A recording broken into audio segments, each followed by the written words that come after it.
ಆತ್ಮೀಯ ವಿದ್ಯಾರ್ಥಿಗಳೇ, ಪ್ರಥಮ PUC ಅರ್ಥಶಾಸ್ತ್ರ ಭಾಗ 1 ಅರ್ಥಶಾಸ್ತ್ರದಲ್ಲಿ ಸಂಖ್ಯಾಶಾಸ್ತ್ರ ಅಂತ ಹೇಳಿದೆ. ಇದರಲ್ಲಿ ಈಗಾಗಲೇ ಚಲಕಗಳು ಮತ್ತು ಚಲಕಗಳ ವಿಧಗಳನ್ನು ನೋಡಿದ್ವಿ. ಜೊತೆಗೆ ವಿಮುಕ್ತ ವಿಧಾನ ಮತ್ತು ಸಂವೃತ್ತ ವಿಧಾನದ ಲೆಕ್ಕಾಚಾರವನ್ನು ನೋಡಿದ್ವಿ. ಇಲ್ಲಿ 100 ವಿದ್ಯಾರ್ಥಿಗಳು ಪರೀಕ್ಷೆಯಲ್ಲಿ ಪಡೆದ ಅಂಕಗಳನ್ನು ಆಧರಿಸಿ ಆವೃತ್ತಿ ವಿತರಣೆಯನ್ನು ಸಂವೃತ್ತ ವಿಧಾನದೊಳಗೆ ರಚನೆ ಮಾಡಿದ್ದಾರೆ. ಯಾವ ರೀತಿಯಾಗಿ ಆವೃತ್ತಿ ವಿತರಣೆಯನ್ನು ತಯಾರು ಮಾಡೋದು ಅನ್ನುವಂಥದ್ದು ಪ್ರಶ್ನೆ ಬರ್ತದೆ. ಅಂದರೆ ಆವೃತ್ತಿ ವಿತರಣೆ ಅಂತಂದರೆ, ಆವೃತ್ತಿ ಅಂತಂದರೆ ಇಲ್ಲಿ ಒಂದು ವರ್ಗದಲ್ಲಿ ಯಾವ ಅಂಕಿಗಳು ಸೇರ್ಪಡೆಗೊಳ್ತವೆ ಅನ್ನುವಂಥದ್ದನ್ನು, ಅಂದರೆ ಸಂಗ್ರಹಿಸಿದ ದತ್ತಾಂಶಗಳನ್ನು ವ್ಯವಸ್ಥಿತವಾಗಿ ಅಥವಾ ಅನುಕ್ರಮವಾಗಿ ಹಾಗೂ ಸರಳ ರೂಪದಲ್ಲಿ ವರ್ಗೀಕರಿಸುವ ವಿಧಾನಕ್ಕೆ ಆವೃತ್ತಿ ಸಂಖ್ಯಾ ವಿತರಣೆ ಅಂತ ಕರಿತೀವಿ. ಅಂದರೆ ಆವೃತ್ತಿಗಳು ಅಂತಂದರೆ ಒಂದು ವರ್ಗಕ್ಕೆ ಸೇರಬಹುದಾದ ವಿದ್ಯಾರ್ಥಿಗಳು, ವಸ್ತುಗಳು, ವ್ಯಕ್ತಿಗಳು, ಒಟ್ಟು ಸಂಖ್ಯೆಗಳು ಎಂದರ್ಥ ಆಗುತ್ತೆ. ಇಲ್ಲಿ ಆವೃತ್ತಿ ವಿತರಣೆ ತಯಾರು ಮಾಡುವ ಬಗ್ಗೆ ಕೊಟ್ಟಿದ್ದಾರೆ. ಇಲ್ಲಿ ಆವೃತ್ತಿ ವಿತರಣೆ ಅಂತ ಬರುತ್ತೆ. ಈಗಾಗಲೇ ಕಚ್ಚಾ ದತ್ತಾಂಶಗಳನ್ನು ಏನು ನೋಡಿವೋ ಅದನ್ನು ಆಧರಿಸಿ ವರ್ಗಗಳನ್ನು ರಚನೆ ಮಾಡಿಕೊಂಡು ಇಲ್ಲಿ ವರ್ಗಾಂತರ 10 ಆಗಿರುವಂತೆ ಅಂತ ಹೇಳಿದ್ದೆ ನಾನು. ಆ ಮೂಲಕ 0ರಿಂದ 10, 10ರಿಂದ 20 ಹೀಗೆ ದತ್ತಾಂಶ ಏನು ಕಚ್ಚಾ ದತ್ತಾಂಶ ನೋಡಿದ್ವಲ್ಲ ಅದರಲ್ಲಿರ್ತಕ್ಕಂಥ ಕನಿಷ್ಠ ಅಂಕಿ 0 ಇದೆ, ಗರಿಷ್ಠ ಅಂಕಿ 100 ಇರೋದರಿಂದ ಹಿಂಗೆ 0 to 10, 10 to 20, 20 to 30 ಹಿಂಗೆ 90 to 100ವರೆಗೆ ವರ್ಗಗಳನ್ನು ರಚನೆ ಮಾಡ್ಕೊಳ್ತೀವಿ. ಅಂದರೆ ಒಂದು ವರ್ಗದಲ್ಲಿನ ಮೌಲ್ಯಗಳಿಗೆ ಉದಾಹರಣೆ ನೋಡ್ಬೇಕಂದ್ರೆ ನಿಮಗೆ ಸಂವೃತ್ತ ವಿಧಾನದೊಳಗೆ ಹೇಳಿದ್ದೆ ನಾನು.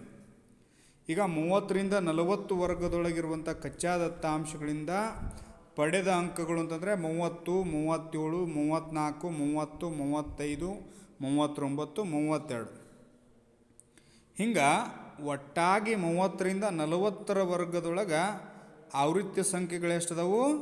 7 ಅದಾವೆ. ಈ ರೀತಿ ನಾವೇನು ಮಾಡಿದ್ವಿ ಅಂತಂದ್ರೆ ವರ್ಗಗಳನ್ನು ರಚನೆ ಮಾಡ್ಕೊಳ್ಳೋದು. 0 to 10, 10 to 20, 20 to 30, 30 to 40 ಹೆಂಗೆ ವರ್ಗಗಳನ್ನು ರಚನೆ ಮಾಡಿಕೊಳ್ಳೋದು ಅನ್ನೋದ್ರ ಬಗ್ಗೆ ಈಗಾಗಲೇ ಹೇಳಿದ್ದೀನಿ. ಇದು ಮೇಲೆ ತೋರಿಸಿದ ಕಚ್ಚಾ ದತ್ತಾಂಶವನ್ನು ಆಧರಿಸಿ ವರ್ಗಗಳನ್ನು ರಚನೆ ಮಾಡ್ಕೊಂಡಿದ್ದಾರೆ.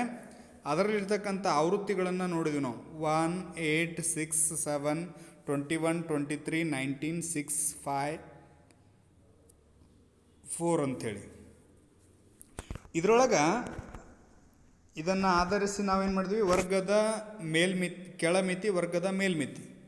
ಇದರೊಳಗೆ 0 to 10 ಇದೆಲ್ಲ, 0 ಏನಾಗುತ್ತೆ? ವರ್ಗದ ಕೆಳಮಿತಿ. 10 ವರ್ಗದ ಮೇಲ್ಮಿತಿ ಆಗುತ್ತೆ. ಹೀಗಾಗಿ 0, 10.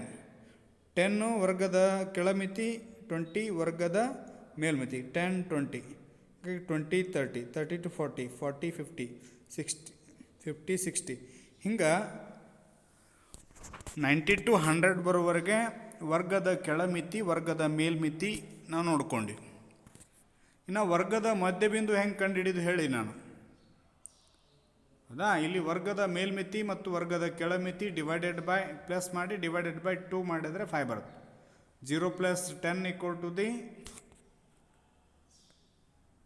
10 ಆಗುತ್ತೆ. ಡಿವೈಡೆಡ್ ಬೈ 2 ಮಾಡಿದ್ರೆ ಮಧ್ಯಬಿಂದು 5 ಬರ್ತದೆ. ಈ ಮಧ್ಯಬಿಂದುವನ್ನು ಆಧರಿಸಿ ಇಲ್ಲಿ ಆವೃತ್ತಿ ವಿತರಣೆ ಹೆಂಗೆ ಹೋಗ್ಯದ ಅನ್ನೋದ್ರ ಬಗ್ಗೆ ಲೆಕ್ಕಾಚಾರ ತೋರಿಸಿದ್ದಾರೆ. ಇದು ಪ್ರಶ್ನೆ ನಮಗೇನು ಕೇಳ್ತಾರೆ ಅಂತಂದರೆ, ಆವೃತ್ತಿ ವಿತರಣೆಯನ್ನು ತಯಾರಿಸುವುದು ಹೇಗೆ ಅಂತ ಹೇಳಿ ಕೇಳ್ತಾರೆ.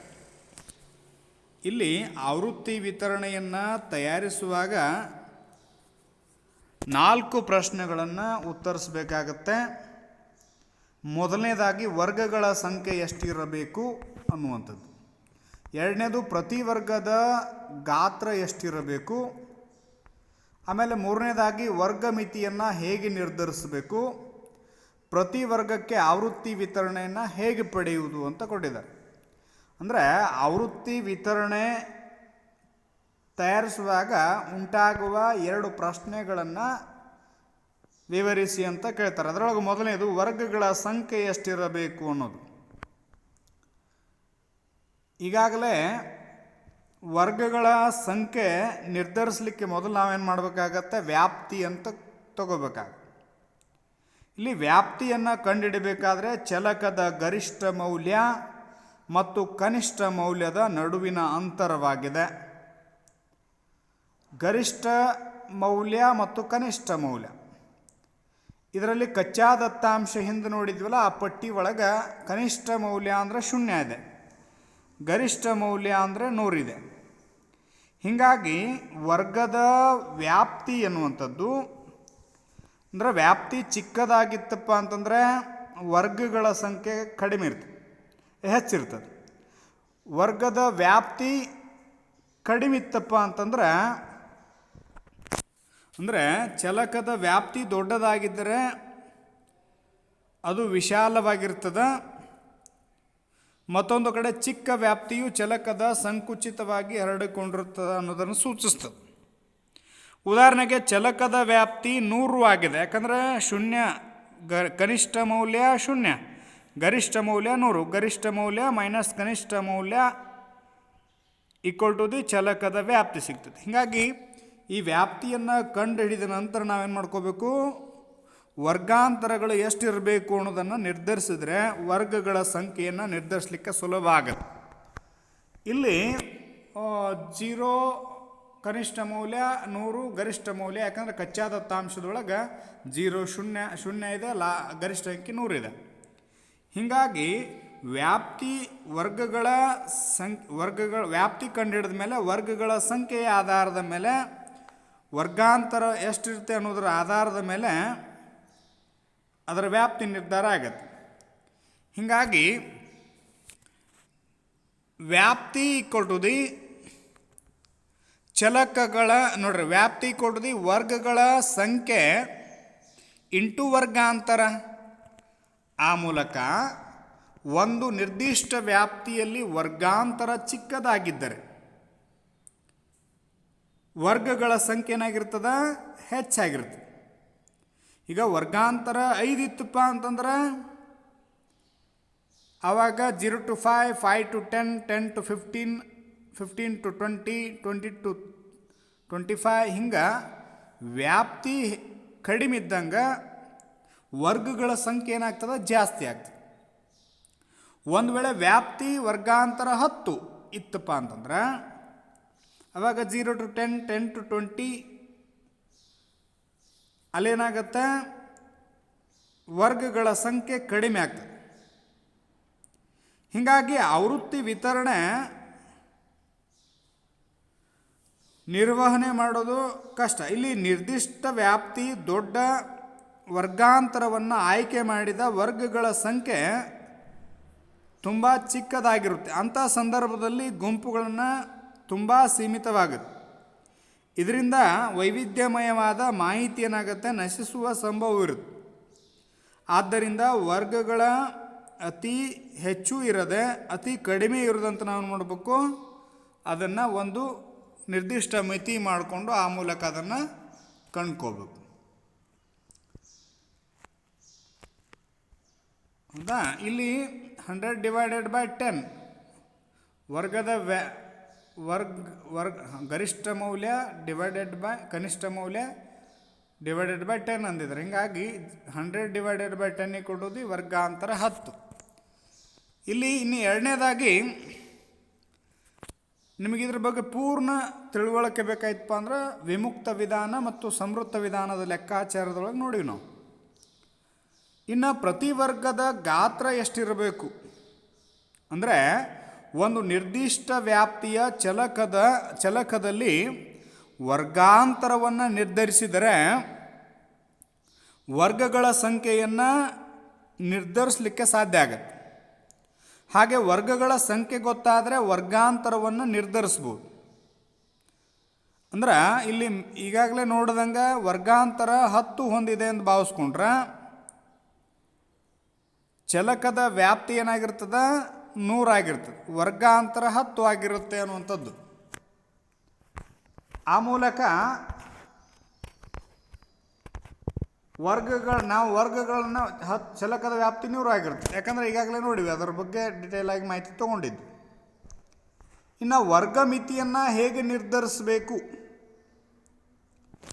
ವರ್ಗದ ಮಿತಿ ಅಂತಂದರೆ ಪ್ರತಿಯೊಂದು ವರ್ಗದಲ್ಲಿ ಕಡಿಮೆ ಮೌಲ್ಯದ ಸಂಖ್ಯೆಯನ್ನು ಕೆಳಮಿತಿ ಎಂದು, ಹೆಚ್ಚು ಮೌಲ್ಯದ ಸಂಖ್ಯೆಯನ್ನು ಮೇಲ್ಮಿತಿ ಅಂತ ಕರೀತೀವಿ. ಈಗ ವರ್ಗಗಳನ್ನು ರಚನೆ ಮಾಡ್ಕೊಂಡಿದ್ದೀವಿ ನಾವು. ಈಗ 0 to 10, 10 to 20, 20 to 30 ಅಂದ್ಕೊಳ್ಳೋಣ. 20 ರಿಂದ 30 ಇದು ಒಂದು ವರ್ಗ. ಇಲ್ಲಿ 20 ಏನಾಗುತ್ತೆ ವರ್ಗದ ಕೆಳಮಿತಿ, 30 ಏನಾಗುತ್ತೆ ವರ್ಗದ ಮೇಲ್ಮಿತಿ. ಹೌದಾ? ವರ್ಗದ ಕೆಳಮಿತಿ ಪ್ಲಸ್ ವರ್ಗದ ಕೆಳಮಿತಿ ಪ್ಲಸ್ ವರ್ಗದ ಮೇಲ್ಮಿತಿ ಈಕ್ವಲ್ ಟು ದಿ ವರ್ಗದ ಮಿತಿ. ಅಂದರೆ 30 ಏನಾಗುತ್ತಪ್ಪ ಅಂದರೆ ವರ್ಗದ ಮಿತಿ, ಯಾಕಂದರೆ ವರ್ಗದ ಕೆಳಮಿತಿ ಪ್ಲಸ್ ವರ್ಗದ ಮೇಲ್ಮಿತಿ ಪ್ಲಸ್ ಮಾಡ್ಕೊಂಡು ನಮಗೆ ವರ್ಗದ ಮಿತಿ ಎಷ್ಟಾಯ್ತಪ್ಪ ಅಂತಂದ್ರೆ 30. ಇದರಲ್ಲಿ ಕೆಳಮಿತಿ 20 ಆಗಿರುತ್ತದೆ. ಹೀಗಾಗಿ ವರ್ಗಾಂತರ 30 - 20 ಈಕ್ವಲ್ ಟು ದಿ 10. ಇಲ್ಲಿ ವರ್ಗ ಮಿತಿಯನ್ನು ನಾವೇನು ಮಾಡ್ತೀವಿ, ಹೆಂಗೆ ನಿರ್ಧರಿಸ್ತೀವಿ? ವರ್ಗಾಂತರ ಇರ್ತದೆ, ವರ್ಗಾಂತರವನ್ನು ಆಧರಿಸಿ ವರ್ಗದ ಮೇಲ್ಮಿತಿ ವರ್ಗದ ಕೆಳಮಿತಿಯನ್ನು ನಿರ್ಧಾರ ಮಾಡ್ಕೊಳ್ತೀವಿ. ವರ್ಗದ ಅತ್ಯಂತ ಚಿಕ್ಕ ಅಂಕಿ ವರ್ಗದ ಕೆಳಮಿತಿ ಆದರೆ ದೊಡ್ಡ ಅಂಕಿ ವರ್ಗದ ಮೇಲ್ಮಿತಿ ಆಗಿರುತ್ತೆ. ಹೀಗಾಗಿ ವರ್ಗ ಮಿತಿಯನ್ನು ಹೆಂಗೆ ರಚನೆ ಮಾಡ್ಕೋಬೇಕು ಅನ್ನೋದು ಗೊತ್ತಾಯಿತು. ಇದು ವರ್ಗದ ಮಿತಿ ಮೇಲ್ಮಿತಿಗೆ ಸಮನಾಗಿದ್ದರೆ, ನಾ ಈಗಾಗಲೇ ಹೇಳೀನಿ, ವಿಮುಕ್ತ ವಿಧಾನದೊಳಗೇನಿದೆ ಅಂತಂದರೆ 10 to 20, 20 to 30, 30 to 40 ಹಿಂಗೆ ಒಂದು ವರ್ಗದ ಮೇಲ್ಮಿತಿ ಇನ್ನೊಂದು ವರ್ಗದ ಕೆಳಮಿತಿಗೆ ಸಮನಾಗಿತ್ತಪ್ಪ ಅಂತಂದ್ರೆ ಅದು ವಿಮುಕ್ತ ವಿಧಾನ. ಹೌದಾ? ಸಂವೃತ್ತ ವಿಧಾನ ಅಂತಂದರೆ ಒಂದು ವರ್ಗದ ಮೇಲ್ಮಿತಿ ಇನ್ನೊಂದು ವರ್ಗದ ಕೆಳಮಿತಿಗೆ ಸಮನಾಗಿರದಿದ್ದರೆ ಅದನ್ನು ಸಂವೃತ್ತ ವಿಧಾನ ಅಂತ ಕರಿತೇವೆ. ಅದ್ರ ಬಗ್ಗೆ ಲೆಕ್ಕಾಚಾರ ಮಾಡಿದ್ವಿ. ಇನ್ನು ವರ್ಗಾಂತರ ಅಂತ ಬರ್ತದೆ.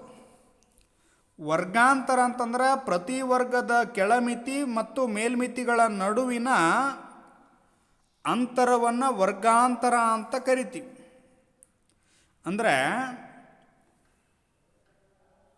ಈ ವಿಧಾನದಲ್ಲಿ ವರ್ಗಾಂತರವನ್ನು ಕಂಡುಹಿಡಿಯಲು ವರ್ಗದ ಅತ್ಯಂತ ಕಡಿಮೆ ಮೌಲ್ಯ ಅಂದರೆ 0, ಅತಿ ಹೆಚ್ಚಿನ ಮೌಲ್ಯ ಅಂತಂದರೆ ಯಾವುದು 100 ಅಂಥೇಳಿ ಭಾವಿಸ್ಕೊಳ್ಳೋಣ. ಯಾಕಂದರೆ ಹಿಂದಿನ ಒಂದು ಪಟ್ಟಿ ಒಳಗೆ ನೋಡಿದಂಗೆ ಕನಿಷ್ಠ ಮೌಲ್ಯ ಮತ್ತು ಗರಿಷ್ಠ ಮೌಲ್ಯವನ್ನು ನಾವು ನೋಡಿದ್ವಿ. ಆ ಮೂಲಕ ವರ್ಗಾಂತರ ಅಂತಂದರೆ ವರ್ಗದ ಗರಿಷ್ಠ ಮೌಲ್ಯ ಮೈನಸ್ ಕನಿಷ್ಠ ಮೌಲ್ಯ ಡಿವೈಡೆಡ್ ಬೈ ವರ್ಗಾಂತರ. ಈ ರೀತಿ ವರ್ಗಾಂತರವನ್ನು ಕಂಡುಹಿಡಿಬೋದು. ಇನ್ನು ಪ್ರತಿ ವರ್ಗದ ಆವೃತ್ತಿಯನ್ನು ಪಡೆಯುವುದು ಹೇಗೆ ಅಂದರೆ, ಪ್ರತಿ ವರ್ಗದ ಆವೃತ್ತಿಯನ್ನು ಪಡಿಬೇಕಾದ್ರೆ ಕಚ್ಚಾ ದತ್ತಾಂಶದಲ್ಲಿರ್ತಕ್ಕಂಥ ಒಂದು ಸಂಖ್ಯೆ ಎಷ್ಟು ಬಾರಿ ಕಚ್ಚಾ ದತ್ತಾಂಶದಲ್ಲಿರ್ತಕ್ಕಂಥ ಪ್ರಾಪ್ತಾಂಕ ಎಷ್ಟು ಬಾರಿ ಪುನರಾವರ್ತನೆಯಾಗಿದೆ, ಅಂದರೆ ಒಂದು ಸಂಖ್ಯೆ ಎಷ್ಟು ಬಾರಿ ಪುನರಾವರ್ತನೆಯಾಗುತ್ತದೆ ಎಂಬುದನ್ನು ಆವೃತ್ತಿ ಸಂಖ್ಯೆ ಅಂತ ಕರಿತೀವಿ ನಾವು. ಹೀಗಾಗಿ ಪ್ರತಿ ವರ್ಗದ ಎದುರು ತೋರಿಸುವ ಸಂಖ್ಯೆ ಆ ವರ್ಗದ ಆವೃತ್ತಿ ಸಂಖ್ಯೆ ಆಗಿರ್ತದೆ. ಇಲ್ಲಿ ಉದಾಹರಣೆ ನೋಡ್ಬೇಕಂತಂದರೆ ಈಗ 100 ಗಣಿತ ವಿದ್ಯಾರ್ಥಿಗಳಲ್ಲಿ 3.6 ಈಗಾಗಲೇ ಕಚ್ಚಾ ದತ್ತಾಂಶ ನೋಡಿದ್ವಿ. ಅದರೊಳಗೆ ವರ್ಗ 0 to 10, 10 to 20 ವರ್ಗಾಂತರ 10. ಇಲ್ಲಿ 0 to 10, 10 minus 0 = 10. ಹೀಗಾಗಿ ವರ್ಗಾಂತರ 10 ಆಗಿರುವಂತೆ ನೋಡಿದ್ವಿ. ಇಲ್ಲಿ 10 ಪ್ರಾಪ್ತಾಂಕಗಳ ಸಂಖ್ಯೆ ಅಥವಾ ಮೌಲ್ಯಗಳು ಅಂತ ಕರಿತೀವಿ ನಾವು. 0 to 10 ಒಳಗೆ 0 ಒಂದೇ ಬಂದದ. ಹೀಗಾಗಿ ತಾಳೆ ಗುರುತನ್ನು ಹಾಕಿವಿ. ಆವೃತ್ತಿ ಕಂಡುಹಿಡಿದಂಥ ಅದರೊಳಗೆ ಒಂದೇ ಮೌಲ್ಯ ಬಂದಿರೋದ್ರಿಂದ 1 ಅಂತ ಬರ್ಕೊಂಡಿವಿ. ಇನ್ನು ವರ್ಗ ಮಧ್ಯ ಮೌಲ್ಯವನ್ನು ನಿಮ್ಗೆ ಗೊತ್ತದ. ವರ್ಗದ ಮೇಲ್ಮಿತಿ ಪ್ಲಸ್ ವರ್ಗದ ಕೆಳಮಿತಿ ಡಿವೈಡೆಡ್ ಬೈ 2 ಮಾಡಿದರೆ ಮಧ್ಯ ಮೌಲ್ಯವನ್ನು ಕಂಡುಕೊಳ್ಳೋದು ಹೆಂಗೆ ಅನ್ನೋದನ್ನು ಹಿಂದಿನ ಲೆಕ್ಕಾಚಾರದೊಳಗೆ ನೋಡಿದ್ದೀವಿ. ಈ ಗಣಿತ ವಿದ್ಯಾರ್ಥಿಗಳು ಪಡೆದ ಅಂಕಗಳನ್ನು ಆಧರಿಸಿ ಈ ಲೆಕ್ಕಾಚಾರವನ್ನು ಬಿಡಿಸಿದ್ದಾರೆ. ಇದು ಸಮೃದ್ಧ ವಿಧಾನದಲ್ಲಿ ಲೆಕ್ಕಾಚಾರ ಮಾಡಿರ್ತಕ್ಕಂಥ ಒಂದು ಅಂಶ. ಇನ್ನು ಇದರ ಮೆಥಡ್ಗಳನ್ನು ಎಲ್ಲ ನಾವು ಈಗಾಗಲೇ ಚರ್ಚೆ ಮಾಡೀವಿ. ಇನ್ನು ಮಾಹಿತಿ ನಶಿಸುವಿಕೆ ಅಂತ ಒಂದು ಪ್ರಶ್ನೆ ಬಂದದ್ದು. ಅಂದ್ರೆ ಏನು ಕೇಳ್ತಾರೆ ಅಂದರೆ, ವರ್ಗೀಕೃತ ದತ್ತಾಂಶದಲ್ಲಿ ಮಾಹಿತಿ ನಶಿಸಿ ಹೋಗುವಿಕೆ ಎಂದರೇನು ಅಂಥೇಳಿ 4 ಅಂಕದ ಪ್ರಶ್ನೆ ಕೇಳ್ತಾರೆ. ಆವಾಗ ದತ್ತಾಂಶಗಳನ್ನು ನೋಡ್ರಿ, ಆವೃತ್ತಿ ವಿತರಣೆಯಾಗಿ ವರ್ಗೀಕರಿಸಿದಲ್ಲಿ ಒಂದು ಮೂಲಭೂತ ಕೊರತೆ ಕಂಡು ಬರ್ತದೆ. ಅಂದ್ರೆ ದತ್ತಾಂಶಗಳನ್ನು ಸಂಕ್ಷಿಪ್ತವಾಗಿ ಸರಳವಾಗಿ ಸಾರಾಂಶ ರೂಪದಲ್ಲಿ ನೀಡುವಾಗ ಕಚ್ಚಾ ದತ್ತಾಂಶದಲ್ಲಿ ಕಂಡುಬರುವ ವೈಯಕ್ತಿಕ ಮೌಲ್ಯಗಳು ಮುಂದಿನ ಸಂಖ್ಯಾಗಣಿತದ ಲೆಕ್ಕಾಚಾರದಲ್ಲಿ ಮಹತ್ವ ಪಡೆದಿರುವುದಿಲ್ಲ. ಇದನ್ನು ನಾವೇನಂತ ಕರಿತೀವಿ? ಮಾಹಿತಿ ನಶಿಸುವಿಕೆ ಅಂತ ಕರಿತೀವಿ. ಅಂದರೆ ದತ್ತಾಂಶಗಳನ್ನು ಸಂಕ್ಷಿಪ್ತವಾಗಿ ಸರಳವಾಗಿ ಸಾರಾಂಶದ ರೂಪದಲ್ಲಿ ನೀಡುವಾಗ ಕಚ್ಚಾ ದತ್ತಾಂಶದಲ್ಲಿ ಕಂಡುಬರುವ ವೈಯಕ್ತಿಕ ಮೌಲ್ಯಗಳು ಮುಂದಿನ ಸಂಖ್ಯಾಗಣಿತದ ಲೆಕ್ಕಾಚಾರದಲ್ಲಿ ಮಹತ್ವ ಪಡೆದಿರುವುದಿಲ್ಲ. ಇದನ್ನು ಮಾಹಿತಿ ನಶಿಸುವಿಕೆ ಅಂತ ಕರಿತೀವಿ. ಯಾಕಂತಂದ್ರೆ ಇಲ್ಲಿ ಕಚ್ಚಾ ದತ್ತಾಂಶಗಳನ್ನು ನೋಡಿದ್ರೆ ಒಂದು ವರ್ಗ ಇರುತ್ತೆ ಅಂದ್ಕೊಳ್ಳೋಣ. ಯಾವುದು? 20 ರಿಂದ 30 ಒಂದು ವರ್ಗ ಅಂತ ಕೊಟ್ಟಾಗ ಆ ವರ್ಗಗಳಲ್ಲಿ ಏನಾಗಿರುತ್ತಂತಂದ್ರೆ ಪ್ರಾಪ್ತಾಂಕಗಳು ಬರ್ತವೆ. ಯಾವ್ಯಾವು? 25, 25, 25, 20, 22, 25, 28. ಇಲ್ಲಿ ಏನು ಮಾಡ್ತೀವಿ ನಾವು? ಈ ಎಲ್ಲ ಪ್ರಾಪ್ತಾಂಕಗಳನ್ನು ಹೇಳುವ ಬದಲಾಗಿ ಏನು ಮಾಡ್ತೀವಿ? ಡೈರೆಕ್ಟಾಗಿ ದತ್ತಾಂಶಗಳನ್ನು ವರ್ಗೀಕರಿಸಿದಾಗ ಆವೃತ್ತಿ ವಿತರಣೆಯು ಕೇವಲ ಆ ವರ್ಗಗಳ ಸಂಖ್ಯೆಯನ್ನು ದಾಖಲಿಸ್ಕೊಳ್ತದ. ಇಲ್ಲಿ ಫಾರ್ ಎಕ್ಸಾಂಪಲ್ ನೋಡಬೇಕಾದ್ರೆ 60, ಈಗ ಉದಾಹರಣೆಗೆ 20 ರಿಂದ 30 ಒಂದು ವರ್ಗ ಇದು. ಇದರಲ್ಲಿ ಏನಿದೆ? ಪ್ರಾಪ್ತಾಂಕಗಳು ಯಾವ ಬಂದಿದ್ದಾವೆ ಅಥವಾ ಮೌಲ್ಯಗಳು 25, 25, 20, 22, 25, 28 ಅಂತ ಬಂದಾವೆ. ಆದರೆ ಈ ಎಲ್ಲ ಮೌಲ್ಯಗಳನ್ನು ಹೇಳುವುದಲ್ಲ, ಕೊನೆಗೆ ನಾವೇನು ಮಾಡ್ತೀವಿ? ಪ್ರಾಪ್ತಾಂಕಗಳ ಸಂಖ್ಯೆ ಎಷ್ಟಿದೆ ಅಂತ ಹೇಳ್ತೀವಿ? 6 ಅಂತ ಹೇಳಿ ಕರಿತೀವಿ. ಅಂದರೆ ಈ ಎಲ್ಲ ಮಾಹಿತಿಗಳು ನಶಿಸಿ ಹೋಗ್ತಾವೆ. ಆ ಮೂಲಕ ಆವೃತ್ತಿ ವಿತರಣೆಯನ್ನು ಮಾತ್ರ ನಾವು ತಗೊಳ್ತೀವಿ. ಅಂದರೆ 25, 25, 20, 22, 25, 28 ಹಿಂಗೆ ಪ್ರಾಪ್ತಾಂಕಗಳ ಮೌಲ್ಯಗಳೇನು ಬರ್ತಾವಲ್ಲ ಅವುಗಳೆಲ್ಲವನ್ನು ಒಟ್ಟಾಗಿ ನಾವೇನು ಮಾಡ್ತೀವಿ? ಆವೃತ್ತಿ ಅಂತ ತಗೋತೀವಿ. ಅದು 6 ಇದೆ. ಈ ರೀತಿ ಮಾಹಿತಿ ನಶಿಸಿ ಹೋಗ್ತದಲ್ಲ, ಅಂದರೆ ಅವುಗಳ ನೋಡ್ರಿ ಸಂಖ್ಯೆಗಳನ್ನು ದಾಖಲಿಸ್ತೀವಿ ವಿನಃ ಎಲ್ಲ ಪ್ರಾಪ್ತಾಂಕಗಳನ್ನು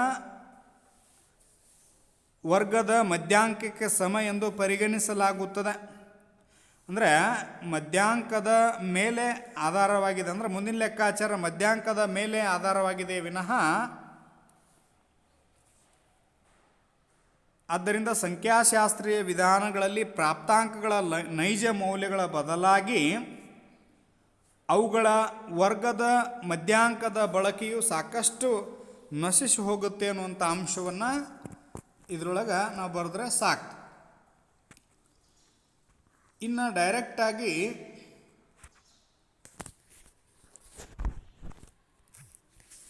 ಕ್ವಶನ್ ಬ್ಯಾಂಕ್ನಲ್ಲಿ ಬರ್ತಕ್ಕಂತಹ ಪ್ರಶ್ನೆಗಳನ್ನು ನಾವು ನೋಡೋದಾದರೆ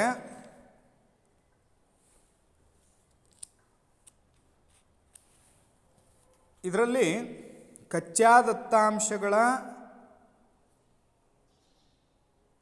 ದತ್ತಾಂಶಗಳ ಸಂಘಟನೆ ಒಳಗೆ ಕ್ವಶನ್ ಬ್ಯಾಂಕ್ನಲ್ಲಿ ಬಂದಿರತಕ್ಕಂಥ ಪ್ರಶ್ನೆಗಳನ್ನು ಚರ್ಚೆ ಮಾಡೋದಾದರೆ ವರ್ಗದ ಮಧ್ಯಬಿಂದುವು ಇದಕ್ಕೆ ಸಮನಾಗಿರುತ್ತದೆ ಅಂತ ಕೊಟ್ಟಾರ. ವರ್ಗದ ಮಧ್ಯಬಿಂದುವು ಇದಕ್ಕೆ ಸಮನಾಗಿರುತ್ತದೆ. ಆಪ್ಷನ್ ಎ ವರ್ಗದ ಮೇಲ್ಮಿತಿ ಮತ್ತು ವರ್ಗದ ಕೆಳಮಿತಿಯ ಸರಾಸರಿ. ಆಪ್ಷನ್ ಬಿ ಮೇಲ್ಮಿತಿ ಮತ್ತು ಕೆಳಮಿತಿಯ ಗುಣಲಬ್ಧಕ್ಕೆ ಸಮನಾಗಿರುತ್ತದೆ. ಆಪ್ಷನ್ ಸಿ ಮೇಲ್ಮಿತಿ ಮತ್ತು ಕೆಳಮಿತಿಯ ಅನುಪಾತಕ್ಕೆ ಸಮನಾಗಿರುತ್ತದೆ. ಆಪ್ಷನ್ ಡಿ ಮೇಲಿನ ಯಾವುದೂ ಅಲ್ಲ ಅಂತ ಕೊಟ್ಟಾರ. ಹೀಗಾಗಿ ವರ್ಗದ ಮಧ್ಯಬಿಂದುವು ಆಪ್ಷನ್ ಎ ವರ್ಗದ ಮೇಲ್ಮಿತಿ ಮತ್ತು ಕೆಳಮಿತಿಯ ಸರಾಸರಿಗೆ ಸಮನಾಗಿರ್ತದೆ ಅನ್ನುವಂಥ ಅಂಶವನ್ನು ನಾವು ತಿಳ್ಕೊಬೋದು. ಇನ್ನು ಎರಡನೇದಾಗಿ ಎರಡು ಚಲಕಗಳ ಆವೃತ್ತಿ ವಿತರಣೆಯನ್ನು ಹೀಗೆ ಕರೆಯುವರು ಅಂತ ಕೊಟ್ಟಿದ್ದಾರೆ. ಆಪ್ಷನ್ ಎ ಏಕಚಲಕ ವಿತರಣೆ. ಆಪ್ಷನ್ ಬಿ ದ್ವಿಚಲಕ ವಿತರಣೆ. ಆಪ್ಷನ್ ಸಿ ಬಹುಚಲಕ ವಿತರಣೆ. ಆಪ್ಷನ್ ಡಿ ಮೇಲಿನ ಯಾವುದೂ ಅಲ್ಲ ಅಂತ ಕೊಟ್ಟಿದ್ದಾರೆ. ಇಲ್ಲಿ ಎರಡು ಚಲಕಗಳನ್ನು ಆವೃತ್ತಿ ವಿತರಣೆ ತೋರಿಸೋದ್ರಿಂದ ಆಪ್ಷನ್ ಬಿ ಸರಿಯಾದ ಉತ್ತರ. ದ್ವಿಚಲಕ ಆವೃತ್ತಿ ವಿತರಣೆ ಅಂಥೇಳಿ ಬರಿಬೇಕು. ಇನ್ನು ಮೂರನೇದು ವರ್ಗೀಕೃತ ದತ್ತಾಂಶದಲ್ಲಿ ಸಂಖ್ಯಾತ್ಮಕ ಲೆಕ್ಕಾಚಾರವು ಇದನ್ನು ಆಧರಿಸಿದೆ. ಆಪ್ಷನ್ ಎ ಪ್ರಾಪ್ತಾಂಕಗಳ ನೈಜ ಮೌಲ್ಯಗಳು. ಆಪ್ಷನ್ ಬಿ ವರ್ಗದ ಮೇಲ್ಮಿತಿ. ಆಪ್ಷನ್ ಸಿ ವರ್ಗದ ಕೆಳಮಿತಿ. ಆಪ್ಷನ್ ಡಿ ವರ್ಗದ ಮಧ್ಯಬಿಂದು ಅಂತ ಕೊಟ್ಟಾರ. ಇಲ್ಲಿ ಆಪ್ಷನ್ ಡಿ ವರ್ಗದ ಮಧ್ಯಬಿಂದು ಸರಿಯಾದ ಉತ್ತರ. ಇನ್ನು ನಾಲ್ಕನೇದು ಹೊರತಾದ ಪದ್ಧತಿಯಲ್ಲಿ ವರ್ಗಾಂತರದಲ್ಲಿ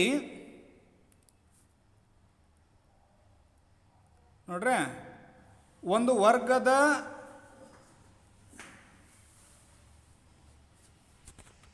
ಇಲ್ಲೇನು ಕೇಳಿದ್ದಾರೆ ಅಂತಂದರೆ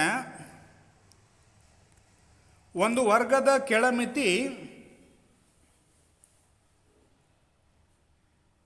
ಅದರ ಹಿಂದಿನ ಮೇಲ್ಮಿತಿಗೆ ಸಮನಾಗಿದ್ದರೆ ಅದನ್ನು ಹೀಗೆನ್ನುತ್ತೇವೆ.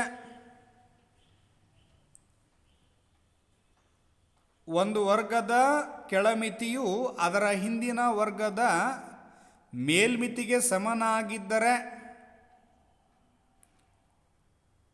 ಅಂದರೆ ಒಂದು ವರ್ಗದ ಕೆಳಮಿತಿ ಇನ್ನೊಂದು ವರ್ಗದ ಮೇಲ್ಮಿತಿಗೆ ಸಮನಾಗಿದ್ದರೆ ಅದನ್ನೇನಂತ ಕರಿತೀವಿ? ಆಪ್ಷನ್ ಎ ಒಳಗೊಂಡ ಪದ್ಧತಿ.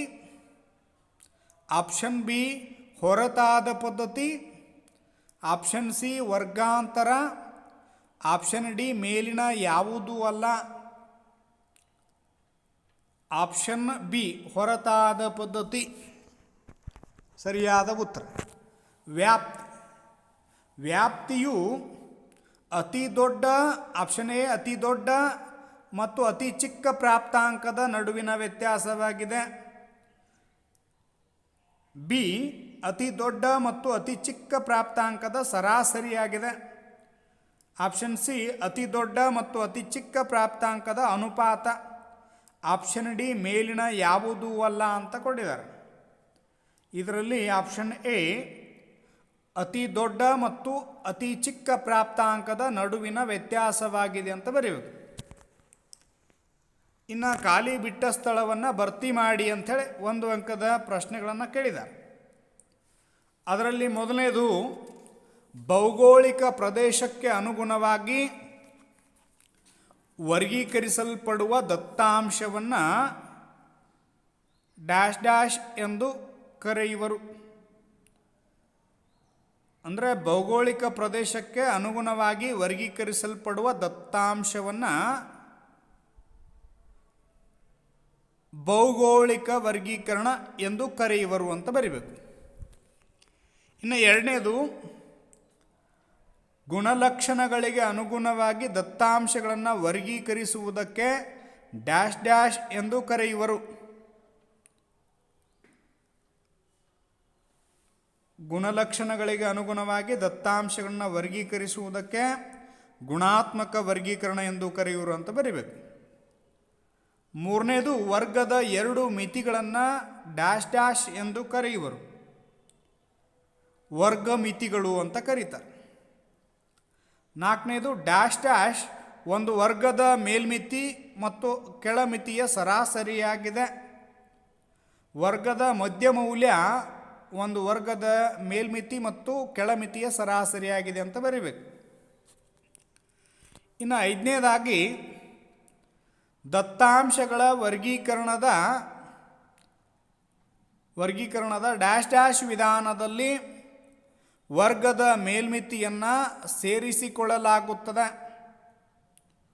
ಸಂವೃತ್ತ ವಿಧಾನ ಅಥವಾ ಅಂತರ್ಗತೀಯ ವಿಧಾನ ಅಂತ ಕರಿತೀವಿ ಅದು. ಇನ್ನು ಆರನೇದು, ಅಸತತ ದತ್ತಾಂಶಗಳ ಆವೃತ್ತಿ ವಿತರಣೆಯನ್ನು ಡ್ಯಾಶ್ ಡ್ಯಾಶ್ ಅಸತತ ದತ್ತಾಂಶಗಳ ಆವೃತ್ತಿ ವಿತರಣೆಯನ್ನು ಆವೃತ್ತಿ ಅನುವಿನ್ಯಾಸ ಅಂತ ಕರಿತೀವಿ. ಇನ್ನು ಕಚ್ಚಾ ದತ್ತಾಂಶ ಎಂದರೇನು ಅಂತ ಕೇಳಿದ್ದಾರೆ. ಅಂದರೆ ವ್ಯವಸ್ಥಿತವಾಗಿ ಮತ್ತು ಕ್ರಮಬದ್ಧವಾಗಿ ವರ್ಗೀಕರಿಸದಿರುವ ದತ್ತಾಂಶಗಳನ್ನು ಕಚ್ಚಾ ದತ್ತಾಂಶ ಅಂತ ಕರಿತೀವಿ.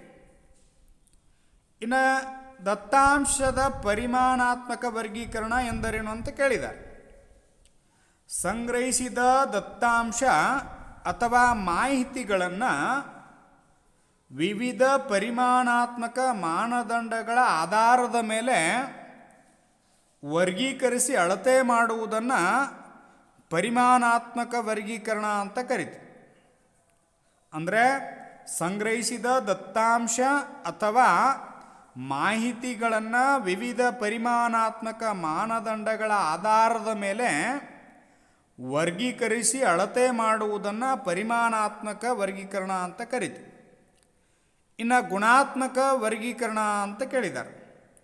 ಅಂದರೆ ಸಂಗ್ರಹಿಸಿದ ದತ್ತಾಂಶಗಳನ್ನು ಅವುಗಳ ಗುಣಾತ್ಮಕ ಅಂಶಗಳ ಆಧಾರದ ಮೇಲೆ ವರ್ಗೀಕರಿಸುವುದನ್ನು ಸಂಗ್ರಹಿಸಿದ ದತ್ತಾಂಶಗಳನ್ನು ಅವುಗಳ ಗುಣಾತ್ಮಕ ಅಂಶಗಳ ಆಧಾರದ ಮೇಲೆ ವರ್ಗೀಕರಿಸುವುದನ್ನು ಗುಣಾತ್ಮಕ ದತ್ತಾಂಶದ ವರ್ಗೀಕರಣ ಅಂತ ಕರೀತಾರೆ. ಇನ್ನು ವರ್ಗಮಿತಿಯ ಅರ್ಥ ನೀಡಿ ಅಂತ ಕೊಟ್ಟಿದ್ದಾರೆ. ವರ್ಗಮಿತಿಯ ಅರ್ಥ ನೀಡಿ ಅಂತಂದರೆ ಪ್ರತಿಯೊಂದು ವರ್ಗದ ಕೆಳಗಿನ ಮತ್ತು ಮೇಲಿನ ಮಿತಿಯನ್ನು ವರ್ಗದ ಮಿತಿಗಳೆಂತ ಕರೀತಾರೆ. ಇನ್ನು ಏಕಚಲಕ ಆವೃತ್ತಿ ವಿತರಣೆ ಎಂದರೇನು ಅಂತ ಕೇಳಿದ್ದಾರೆ. ಒಂದು ಚಲಕದ ಆವೃತ್ತಿ ವಿತರಣೆಯನ್ನು ಏಕಚಲಕ ಆವೃತ್ತಿ ವಿತರಣೆ ಎನ್ನುತ್ತೇವೆ. ಒಂದು ಚಲಕದ ಆವೃತ್ತಿ ವಿತರಣೆಯನ್ನು ಏಕಚಲಕ ಆವೃತ್ತಿ ವಿತರಣೆ ಎನ್ನುತ್ತೇವೆ ಅಂತ ಬರಿಬೇಕು. ಇನ್ನು ಸ್ಥಾನಾನುಸಾರ ವರ್ಗೀಕರಣ ಅಂತ ಕೊಟ್ಟಿದ್ದಾರೆ. ಕಾಲಾನುಕ್ರಮ ವರ್ಗೀಕರಣ ಅಂತ ಕೇಳ್ತಾರೆ. ಕಾಲಾನುಕ್ರಮ ವರ್ಗೀಕರಣ ಅಂತಂದರೆ ಸಂಗ್ರಹಿಸಿದ ದತ್ತಾಂಶಗಳನ್ನು ವಿವಿಧ ಕಾಲದ ಆಧಾರದ ಮೇಲೆ ವರ್ಗೀಕರಿಸಿದರೆ ಅಂತಹ ವರ್ಗೀಕರಣವನ್ನು ಕಾಲಾನುಕ್ರಮ ವರ್ಗೀಕರಣ ಅಂತ ಕರಿತೀವಿ. ಇನ್ನು ಸ್ಥಾನಾನುಸಾರ ವರ್ಗೀಕರಣ ಎಂದರೇನು ಕೇಳ್ಯಾರ. ದತ್ತಾಂಶಗಳನ್ನು ಭೌಗೋಳಿಕ ಪ್ರದೇಶಗಳಾದ ರಾಜ್ಯ, ನಗರ, ಜಿಲ್ಲೆಗಳ ಆಧಾರದ ಮೇಲೆ ವರ್ಗೀಕರಿಸುವುದಕ್ಕೆ ಸ್ಥಾನಾನುಸಾರ ವರ್ಗೀಕರಣ ಅಥವಾ ಭೌಗೋಳಿಕ ವರ್ಗೀಕರಣ ಎನ್ನುತ್ತವೆ. ಇನ್ನು 2 ಅಂಕದ ಪ್ರಶ್ನೆಗಳನ್ನು ಕೇಳಿದ್ದಾರೆ. ಚಲಕದ ವಿಧಗಳನ್ನು ತಿಳಿಸಿ ಅಂತ ಕೊಟ್ಟಿದ್ದಾರೆ. ಚಲಕದ ವಿಧಗಳು ಅಂತಂದರೆ ಸತತ ಚಲಕಗಳು ಅಸತತ ಚಲಕಗಳು ಅಂತ ಬರೀಬೇಕು. ಇನ್ನು ಹೊರತಾದ ಮತ್ತು ಒಳಗೊಂಡ ಪದ್ಧತಿಯ ನಡುವಿನ ವ್ಯತ್ಯಾಸವನ್ನು ತಿಳಿಸಿ ಅಂತ ಹೇಳಿ 2 ಅಂಕದ ಪ್ರಶ್ನೆ ಕೇಳಿದ್ದಾರೆ. ಒಂದು ವರ್ಗದ ಮೇಲ್ಮಿತಿಯು ಅದರ ಮುಂದಿನ ವರ್ಗದ ಕೆಳಮಿತಿಗೆ ಸಮನಾಗಿದ್ದರೆ ಅಂತಹ ವರ್ಗೀಕರಣವನ್ನು ಹೊರತಾದ ವಿಧಾನ ಅಂತ ಕರೀತೀವಿ. ಇನ್ನು ಒಳಗೊಂಡ ಪದ್ಧತಿ ಅಂತಂದರೆ ಅಥವಾ ಸಮಾವಿಷ್ಟಿತ ಪದ್ಧತಿ ಅಂತಂದರೆ ಅಂಕಿಅಂಶಗಳ ಮಾಹಿತಿಯನ್ನು ವರ್ಗೀಕರಿಸುವಾಗ ಒಂದು ವರ್ಗದ ಮೇಲ್ಮಿತಿಯು ಅದರ ಮುಂದಿನ ವರ್ಗದ ಕೆಳಮಿತಿಗೆ ಸಮವಾಗಿಲ್ಲದಿದ್ದಾಗ ಅಂತಹ ವರ್ಗೀಕರಣವನ್ನು ಸಮಾವಿಷ್ಟಿತ ವರ್ಗೀಕರಣ ಅಂತ ಕರಿತೀವಿ. ಇನ್ನು ದತ್ತಾಂಶಗಳ ವರ್ಗೀಕರಣದ ವಿಧಗಳನ್ನು ಹೆಸರಿಸಿ ಅಂತ ಕೇಳಿದ್ದಾರೆ. ಅದರಲ್ಲಿ ಗುಣಾತ್ಮಕ ದತ್ತಾಂಶಗಳ ವರ್ಗೀಕರಣ, ಪರಿಮಾಣಾತ್ಮಕ ದತ್ತಾಂಶಗಳ ವರ್ಗೀಕರಣ, ಭೌಗೋಳಿಕ ದತ್ತಾಂಶಗಳ ವರ್ಗೀಕರಣ, ಕಾಲಾನುಕ್ರಮ ವರ್ಗೀಕರಣ ಅಂತೇಳಿ ಬರಿಬೇಕು. ಇನ್ನು ಮಧ್ಯಬಿಂದುವನ್ನು ಹೇಗೆ ಕಂಡು ಹಿಡಿಯುವಿರಿ ಅದರ ಸೂತ್ರ ತಿಳಿಸಿ ಅಂತ ಕೊಟ್ಟಿದ್ದಾರೆ. ವರ್ಗದ ಮಧ್ಯಬಿಂದು ಈಕ್ವಲ್ ಟು ದಿ ಮೇಲ್ಗಡೆ L2 + L1 ಡಿವೈಡೆಡ್ ಬೈ 2 ಅಂದರೆ ವರ್ಗದ ಮಧ್ಯಬಿಂದು ಈಕ್ವಲ್ ಟು ದಿ ವರ್ಗದ ಮೇಲ್ಮಿತಿ ಪ್ಲಸ್ ವರ್ಗದ ಕೆಳಮಿತಿ ಡಿವೈಡೆಡ್ ಬೈ 2 ಅಂತ ಬರಿಬೇಕು. ಇನ್ನು ಆವೃತ್ತಿ ಎಂದರೇನು ಕೇಳಿದ್ದಾರೆ. ಆವೃತ್ತಿ ಎಂದರೆ ಒಂದು ವರ್ಗದಲ್ಲಿರುವ ಮೌಲ್ಯಗಳ ಸಂಖ್ಯೆಯನ್ನು ಆವೃತ್ತಿ ಸಂಖ್ಯೆ ಎನ್ನುತ್ತವೆ.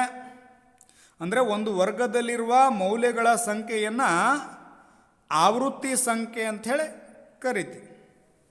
ಇಲ್ಲಿಗೆ 3ನೇ ಅಧ್ಯಾಯ ಮುಕ್ತಾಯಗೊಳ್ಳುತ್ತೆ. ಧನ್ಯವಾದಗಳು.